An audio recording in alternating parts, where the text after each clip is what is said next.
Hey beauties, welcome back to Pretty Scary, the channel that brings you easy to follow budget friendly tutorials that you can do at home. And today it is day number 10. I had to check the date then. Day number 10 of 31 Days of Halloween. Keep watching to reproduce this zombie pin-up.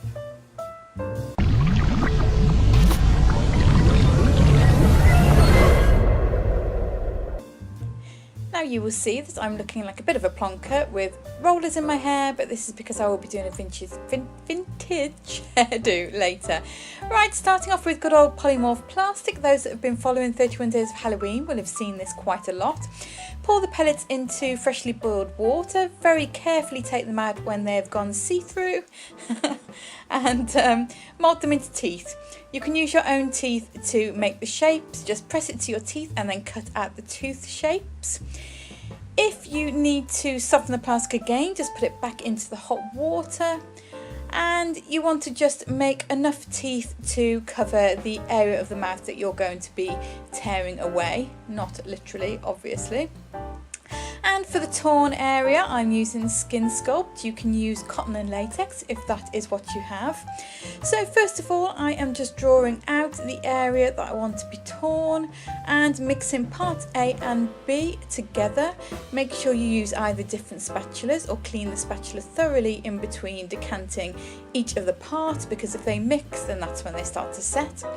Right, so you want to just use a spatula to put the product on the outside of the torn area and then use some Vaseline or petroleum jelly, it's the same thing basically, to smooth it out into the skin so you've got smooth, seamless edges. Make sure you push up that torn edge as well to make sure it's really nice and ragged. And then you just basically leave that to set. Now going on to the old latex and cotton wool, one of my favourite techniques on this channel because it's quick, easy and cheap. And breaking up some cotton wool into little bits, I just apply some latex first of all and then stick the cotton wool over. What you wanted to create is a kind of a torn flesh and muscle look. So this is a torn flesh look. We will move on to the muscle look in just a moment. But before I do that, I wanted to stick the teeth on so I knew where they were going to be so that I wouldn't create fleshy, latexy bits where the teeth were meant to be. So just using a skin adhesive, allowing it to go clear, and then just gluing those teeth on. I also managed to put the glue on my lips, so my lips were sticking together, so I just put some powder on to combat that. And then just pushing up some latex and cotton between those teeth to create the gum line. Just use the edge of your spatula and just be patient with it. And then this is the muscles that I was telling you about. So I'm just rolling thin pieces of cotton wool to create muscle fibres. This creates the right texture for the muscles, and then just basically blending that in with some latex as always. You want to ensure that entire area is covered with the latex and cotton so that it looks all nasty and torn up and rotten rather than like smooth skin. And I decided to just do a couple of rotten patches on other areas of the face too, so that the look was a little bit more cohesive. So I just put some very thin wisps of cotton wool and latex and then just pulled the latex up once it had dried a little. And I also wanted to create some wounds on the chest, so I wanted to create this kind of poking out collarbone look.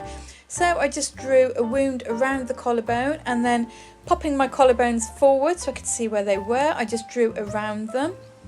And then I built up the edges of the wound in exactly the same way as I did the fleshy parts on the face.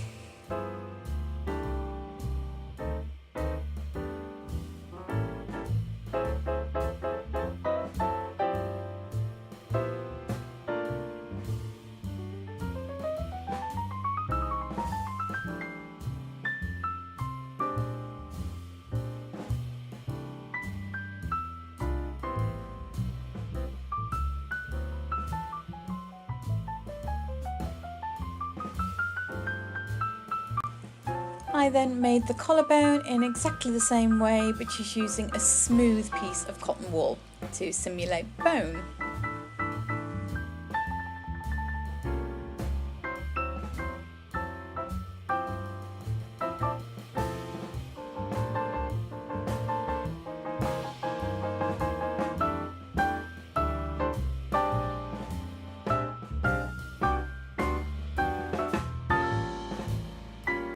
Once all the latex and cotton wool is dry, then you want to move on to colouring. I'm using a very light green and I'm just stippling it on and then brushing it into the skin to give more of a translucent wash rather than a solid green. Make sure you cover any skin that's going to be exposed. If you're short on time, simply wear a high neck long sleeve costume because then you only need to make up your face. And don't forget your ears. And then moving on to contouring. So I'm using a deep green shade.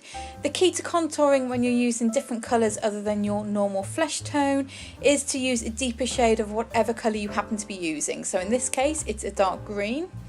So I'm just contouring the cheekbones and then the neck and collarbone area. Just wanting to make my zombie pin-up look a bit kind of bony and skeletal because she is rotten after all. Under the jaw, just to bring that into the look. And around the nose, because you know I always have to go around the nose. Just bring in some depth around that wound area as well. And then I realised I'd forgotten to colour the cotton wool on the chest and on those wounds across the nose, so just doing that. And then moving on to the eyes. So first of all, I'm bringing in a grey tone and just putting that on the inner corners and underneath the eyes. And then I realised I'd forgotten to contour around my forehead and also around that wound on the chest. And then I decided to move on to some kind of mossy areas with some green body paint because I do like to jump around when I'm doing my looks, which isn't ideal, but hey, it's the way I work. I'm not going to change now. Anyway, back to the eyes. So doing a really nice kind of smoky eye with lots of greys. So starting off with a lighter grey and then moving with a slightly deeper grey on the outside edge. You can do your smoky eye however you like. I wanted to ensure basically that although this zombie pin-up was gruesome, that she was still beautiful because she is a pin-up after all. So yeah, just building up that nice smoky eye and doing a nice defined brow also. And a zombie pin-up would not be a zombie pin-up without a good old winged eyeliner.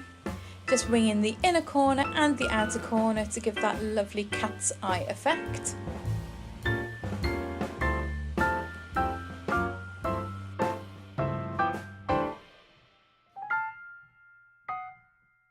I don't know about you, but I find it really satisfying watching people do liquid liner.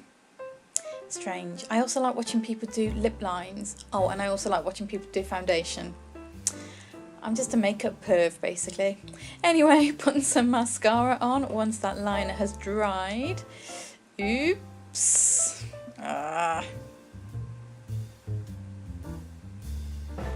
problem, cotton bud to the rescue.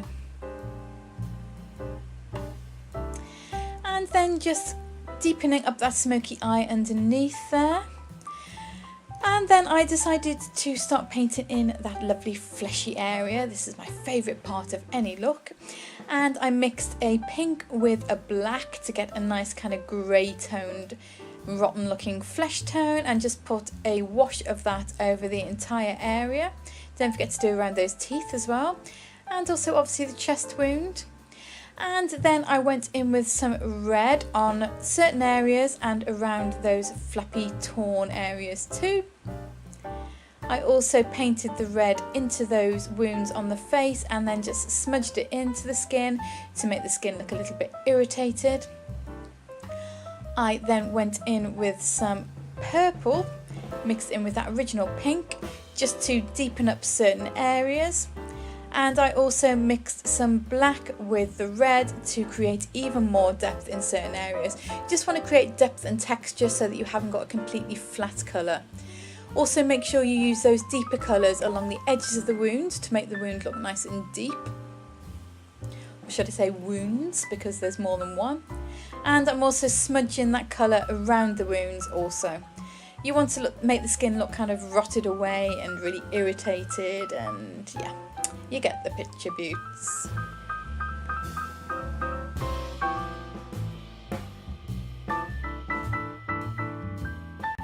I then mixed yellow with a little bit of brown and then just put a very watered down wash of that over the teeth because they were looking a little bit too bright white. I then mixed some white into that shade that I've just created for the teeth and used it to do a little bit of highlight along that bone and also along that fleshy area. And then I just painted over the whole of that area with some PVA glue. Make sure you don't use this on your actual skin, only on the prosthetic. Although it is non-toxic, it's not necessarily skin safe. Right, you can see here I've done my hairdo, which was just a nice victory roll and some flowers. And then moving on to the glamour side of the mouth. So I lined the lips with red. Red is the best colour when it comes to a pin-up, but if you prefer you can do a pink or even a nude shade. And then I'm just filling that in with liquid lipstick.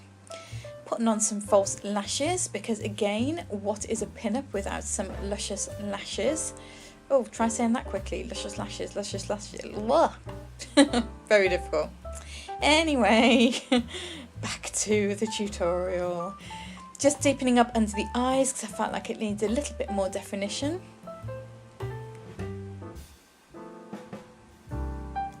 And our zombie pinup is complete. I hope you liked this tutorial. It's a little bit scary and a little bit glam. If you did, please give it a big thumbs up. Thank you for watching. I shall see you tomorrow. Love you lots and don't forget to subscribe. Bye.